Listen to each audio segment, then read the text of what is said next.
사도행전 4장 31절에서 5장 11절까지의 말씀입니다. 빌기를 다음에 모인 곳이 진동하더니 무리가 다 성령이 충만하여 담대히 하나님의 말씀을 전하니라. 믿는 무리가 한 마음과 한 뜻이 되어 모든 물건을 서로 통용하고 자기 재물을 조금이라도 자기 것이라 하는 이가 하나도 없도다. 사도들이 큰 권능으로 주 예수의 부활을 증언하니 무리가 큰 은혜를 받아 그 중에 가난한 사람이 없으니 이는 밭과 집 있는 자는 팔아 그 판 것의 값을 가져다가 사도들의 발 앞에 두매 그들이 각 사람의 필요를 따라 나누어 줌이라. 구브로에서 난 레위족 사람이 있으니 이름은 요셉이라. 사도들을 일컬어 바나바라, 번역하면 위로의 아들이라 하니 그가 밭이 있음에 팔아 그 값을 가지고 사도들의 발 앞에 두니라. 아나니아라는 사람이 그의 아내 삽비라와 더불어 소유를 팔아 그 값에서 얼마를 감추매 그 아내도 알더라. 얼마만 가져다가 사도들의 발 앞에 두니 베드로가 이르되 아나니아야, 어찌하여 사탄이 네 마음에 가득하여 네가 성령을 속이고 땅값 얼마를 감추었느냐. 땅이 그대로 있을 때에는 네 땅이 아니며 판 후에도 네 마음대로 할 수가 없더냐. 어찌하여 이 일을 너의 마음에 두었느냐. 사람에게 거짓말한 것이 아니요 하나님께로다. 아나니아가 이 말을 듣고 엎드러져 혼이 떠나니 이 일을 듣는 사람이 다 크게 두려워하더라. 젊은 사람들이 일어나 시신을 싸서 메고 나가 장사하니라. 3시간쯤 지나 그의 아내가 그 일어난 일을 알지 못하고 들어오니 베드로가 이르되 그 땅 판 값이 이것뿐이냐 내게 말하라 하니 이르되 예 이것뿐이다 하더라. 베드로가 이르되 너희가 어찌 함께 꾀하여 주의 영을 시험하려 하느냐. 보라, 네 남편을 장사하고 오는 사람들의 발이 문 앞에 이르렀으니 또 너를 메어 내가리라 하니 곧 그가 베드로의 발 앞에 엎드려져 혼이 떠나는지라. 젊은 사람들이 들어와 죽은 것을 보고 메어다가 그의 남편 곁에 장사하니 온 교회와 이 일을 듣는 사람들이 다 크게 두려워하니라. 아멘. 초대교회라는 단어를 들으시면 어떤 생각이 드십니까? 초대교회는 참으로 놀라운 곳이었습니다. 초대교회 성도들은 본문 31절이 말하는 것처럼 무리가 다 성령이 충만하고 담대하게 하나님의 말씀을 전하는 곳이었습니다. 그뿐만이 아닙니다. 믿는 무리가 한 마음과 한 뜻이 되어서 모든 물건을 서로 통용하고 자기의 재물을 조금이라도 자기 것이라 하는 자가 없었습니다. 즉 아까워하는 자가, 자기의 재물에 대해서 남에게 준다고 하여서 아까워하는 자가 하나도 없었던 곳입니다. 그리고 초대교회는 사도들이 큰 권능으로 주 예수의 부활을 증언하는, 즉 말씀이 살아있는 교회였으며 경제적으로 힘들어하던 자도 없었는데 밭과 집이 있는 자들이 힘든 자들을 위해 자신의 것을 팔아 사도들 앞에 두어서 그 필요에 따라 나누어 주던 곳이 바로 이 초대교회였습니다. 어떻게 이러한 역사가 가능할까요? 정말 말만 들어도 꿈만 같은 그런 교회였는데 이 초대교회는 어떻게 이러한 역사가 가능했을까요? 본문 31절을 한번 보시겠습니다. 4장 31절입니다. 무리가 다 성령이 충만하였다라고 본문은 말하고 있습니다. 성령 충만이 무엇입니까?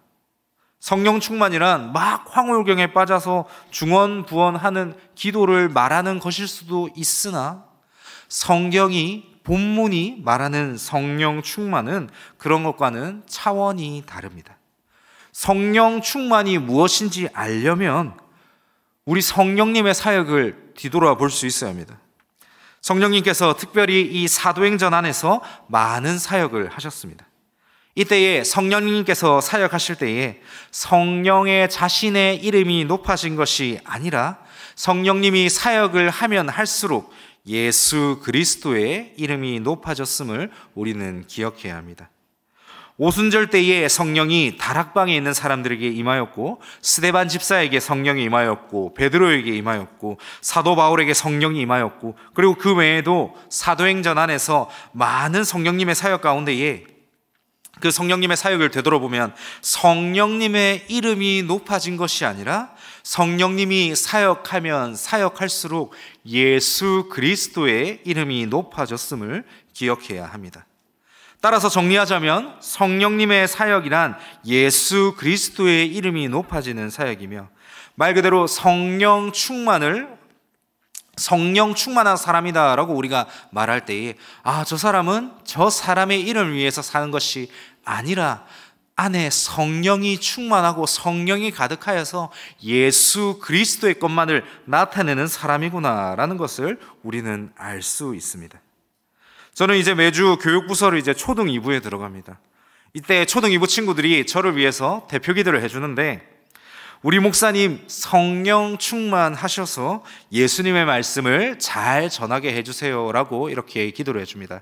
방금 대표 기도하신 우리 집사님께서도 성령 충만하게 해달라고 저를 위해서 이렇게 기도해 주셨는데, 너무 감사한 일입니다. 이게 무슨 말이냐면, 이때 앞에 있는 제가 제 개인적인 이야기를 하고 그냥 농담을 하는 것이 아니라, 이 강단에서는 성령 충만하여서 예수 그리스도의 것만 전달할 수 있게, 그것도 잘 전달할 수 있게 해달라는 기도지 않겠습니까? 마찬가지로 초대교회 또한 성령이 충만하였습니다.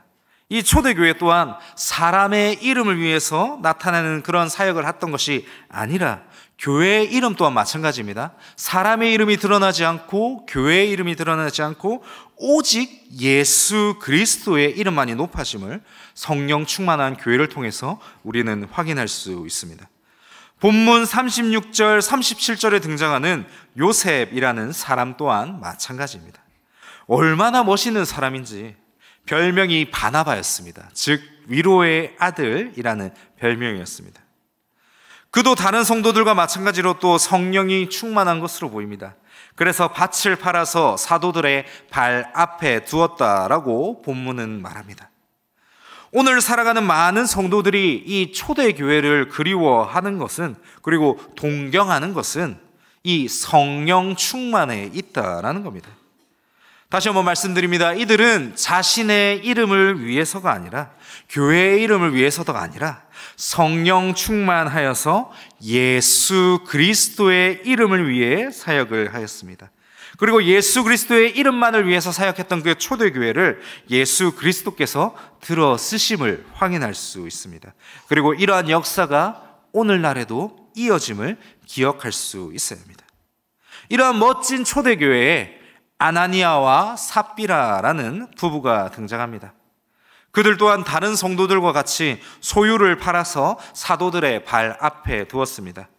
헌금하였습니다. 좋은 일이죠. 멋진 일입니다. 그런데 본문 5절, 10절에 보면 나오듯이 그들은 죽음을 맞이하게 됩니다. 그것도 매우 비참한 죽음이었습니다. 왜입니까? 그냥 단순히 헌금을 한 것은 정말 멋진 일 아닙니까? 물론 본문이 말하는 것처럼 전부 다 헌금하지 않고 일부만 헌금했습니다. 그런데 그것이 그냥 잘못된 것일까요? 아니요, 그렇지는 않습니다. 오늘 살아가는 우리 또한 땅을 팔았을 때에 전액을 헌금해야 합니다라고 본문이 말하는 것은 아닙니다.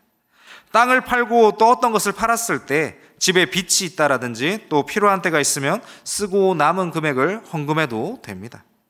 아이가 당장 수술비가 없는데 전액을 헌금해야 한다라고 성경은 말하지 않습니다. 그런데 이 아나니아와 삽비라 부부가 정말 끔찍하게 그리고 불명예스럽게 죽을 수밖에 없던 이유는 성령을 속이고 땅값 얼마를 감추었다는 데에 문제가 있습니다. 예를 들어서 땅을 팔고 1,000만 원을 벌었는데 땅을 500만 원에 팔았습니다라고 사도들 앞에 거짓 보고를 했다라고 가정해 봅시다. 그리고 500만 원은 자신들이 가져갔다라고 생각해 봅시다. 왜 이들은 이러한 일을 하였을까요? 본문 3절 보시겠습니다. 본문 3절입니다. 함께 읽겠습니다. 베드로가 이르되 아나니아야, 어찌하여 사탄이 네 마음에 가득하여 네가 성령을 속이고 땅값 얼마를 감추었느냐. 사탄이 네 마음에 가득하여 라고 본문은 말하고 있습니다. PPT 한번 띄워주시겠습니까?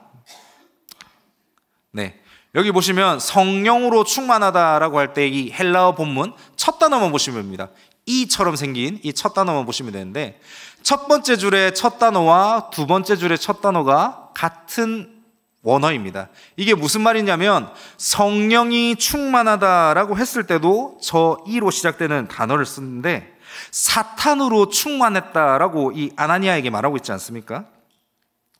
이 사탄이 네 마음에 가득하다라고 할 때가 똑같은 단어라는 것입니다. 다시 말씀드립니다. 이때에 사탄으로 가득하다라는 단어가 성령 충만할 때의 그 충만과 같은 단어입니다. 지금 아나니아 그리고 삽비라는요, 성령 충만이 아니라 사탄이 충만하였다라는 것입니다. 신기하지 않습니까? 정말 그 거룩하고 멋진 초대교회 공동체 안에서 이 성령이 충만한 사람들만 있을 것 같은 그 모임 가운데에서도 사탄이 충만한 사람이 나온다니 말입니다. 우리 교회는 어떨까요? 우리 모두민족교회는 어떨까요? 제가 이제 부목사로 부임한 지 약 4개월 정도가 지난 것 같습니다. 교육부서에 들어가고 선교부에 들어가고 또 기독학교, 다니엘스쿨 이렇게 열심히 들어가서 하나님 맡겨주신 그 사역을 열심히 하려고 노력하고 있습니다. 이때 저는 정말 많은 위로를 받습니다. 부서마다, 그리고 제가 들어가지 않은 부서 또한 마찬가지겠죠. 바나바 같은 분들이 참 많이 계십니다. 제가 막 정신없이 돌아다니면 저를 잠깐 탁 세우십니다. 그리고 힘든 거 없냐? 괜찮냐? 바쁘지는 않냐? 이러면서 저를 차분하게 해주시고 안정감을 주게 하시고, 또 이뿐만이 아니라 성도님들께서 또 커피 한 잔 주시면서 또 먹을 것도 하나 주시면서 굉장히 저를 많이 위로해 주십니다. 예수님께서 이분들을 정말 세우셨구나라는 것을 제가 위로받으면서 많이 느끼는 것 같습니다. 초대교회 성도들이 바나바를 통해서 위로를 받았던 것처럼 저도 우리 성도님들을 통해서 참 많은 위로를 받습니다. 제가 겪은 바로는 비록 짧은 4개월이지만 이 모두민족교회가, 우리 모두민족교회가 참 성령 충만한 교회인 것 같습니다. 믿으십니까? 네, 맞습니다. 이 모두민족교회 정말 성령 충만한 공동체입니다. 그런데 오늘 본문이 말하는 것처럼 이 성령이 충만한 초대교회 공동체 안에서도 사탄으로 충만한 아나니아와 삽비라 부부가 등장했던 것처럼 우리 성령으로 충만한 모두민족교회 공동체 안에서도 그러한 불순한 마음을 가진 사람이 등장할 수 있다는 것입니다. 사탄이 가득 찬 사람의 특징은 무엇입니까? 성령 충만할 때에 자신을 드러내지 않고 예수 그리스도를 드러냅니다. 성령이 충만할 때는 예수 그리스도를 드러내지만 사탄이 충만할 때는요, 사탄을 드러내는 것이 아니라 자기 자신이 드러났습니다. 사탄이 사람을 유혹할 때 사탄의 이름으로 나아가라 라고 사탄은 말하지 않습니다. 우리를 교묘하게 유혹합니다. 그러면서 너의 이름, 네 이름도 한번 빛나봐야 되지 않냐? 너도 교회 안에서 이름 좀 높여지고 싶지 않냐? 이렇게 우리를 유혹합니다. 그리고 그러한 사탄 충만한 자가 중직이 된다라고 생각해 보시기 바랍니다. 그리고 그러한 중직이 되어서 성도들의 본이 된다라고 생각해 보시기 바랍니다. 너무 무섭지 않습니까? 전 정말 많이 두렵습니다.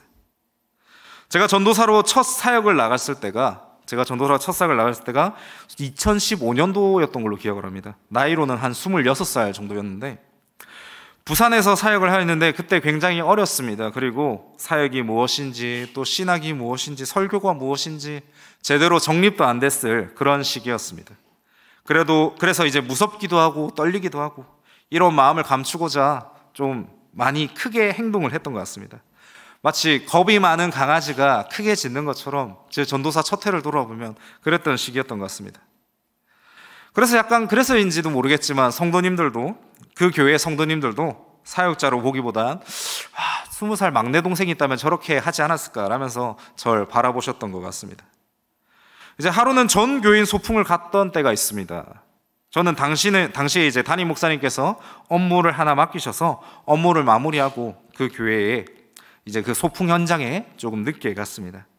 사건이 그때 하나 터졌습니다. 어떤 사건이었냐면 7살짜리 꼬마 아이가 있었습니다. 저랑 현재도 이제 SNS로 가끔씩 안부를 주고받는 그런 아이인데요. 제가 이제 소풍 현장에 조금 늦게 가니까 아이가 저를 보고 되게 반가워했습니다.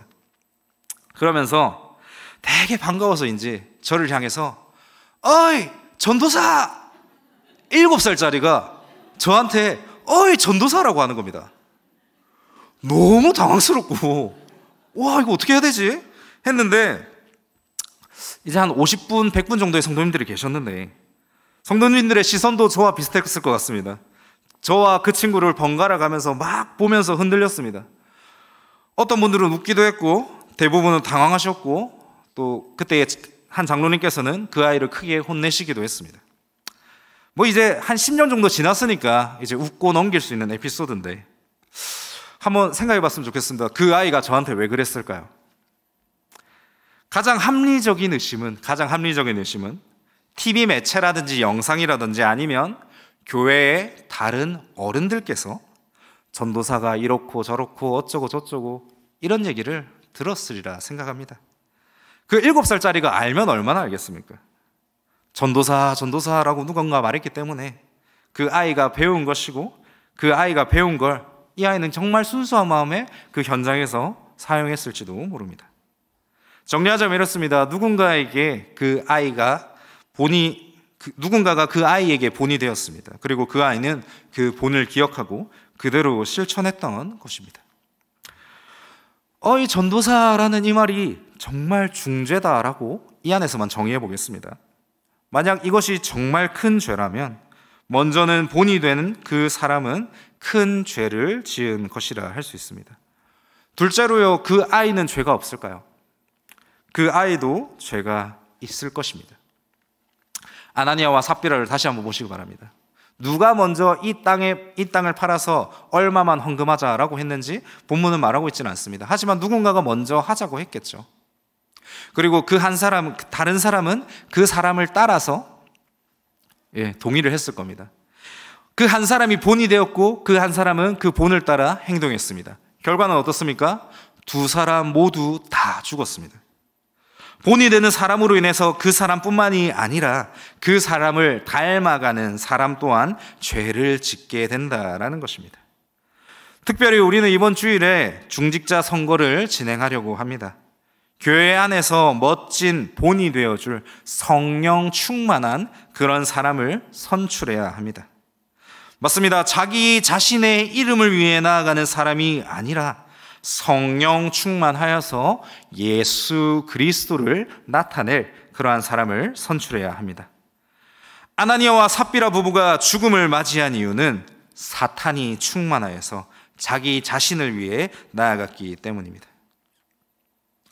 우리가 보기에도 어떻게 저런 사람이 중직자가 되었을까? 왜 아나니아 삽비라처럼 즉각적으로 처리하시지 않을까 하는 질문이 들 때도 있습니다. 공의의 하나님이 다 지켜보고 계시니 걱정하지 마시기 바랍니다. 가장 좋은 때에 가장 선하게 일하실 주님을 기대하시길 바랍니다. 그리고 저희 교회 훌륭한 중직자들이 모두 그렇게 선출이 되었습니다. 그리고 그 본을 따라서 우리 교회가 나아가고 있고 계속해서 다음 중직자 선거를 진행하려고 합니다. 말씀드린 것처럼 성령 충만한 사람을 선출해야 될 줄로 압니다. 이제 말씀을 정리하고자 합니다. 사랑하는 모든 민족교회 성도 여러분, 성령 충만한 직분자를 중직자로 선출해 주시길 바랍니다. 성령 충만한 이곳에서도 악한 것으로 충만한 자가 들어올 수 있음을 오늘 사도행전 본문을 통해서 확인할 수 있었습니다. 그리고 그러한 악한 자가 아나니아와 삽비라처럼 사도들의 발 앞에서 헌금을 할 수도 있습니다. 잘 분별하셔야 한다라는 겁니다. 성령 충만한 자를 허락하여 달라고 함께 우리는 기도도 할 수 있어야 합니다. 그리고 마지막으로 후보로 올라가신 분들이 계시다면 성령 충만을 추구하시기를 간절히 소망합니다. 당선이 되고 당선이 되지 않아도 우리의 마음은 성령 충만하기 때문에 늘 한결할 줄로 믿습니다. 우리가 드러나는 것이 아니라 예수 그리스도가 드러나는 성령으로 우리는 가득하고 성령으로 충만하기 때문입니다. 늘 성령 충만하시길 바랍니다. 직분자로서의 나의 모습이 아닌 예수님의 모습을 사모하며 나타내시는 우리 귀한 모든 민족교회 성도님들 되시기를 간절히 소망합니다.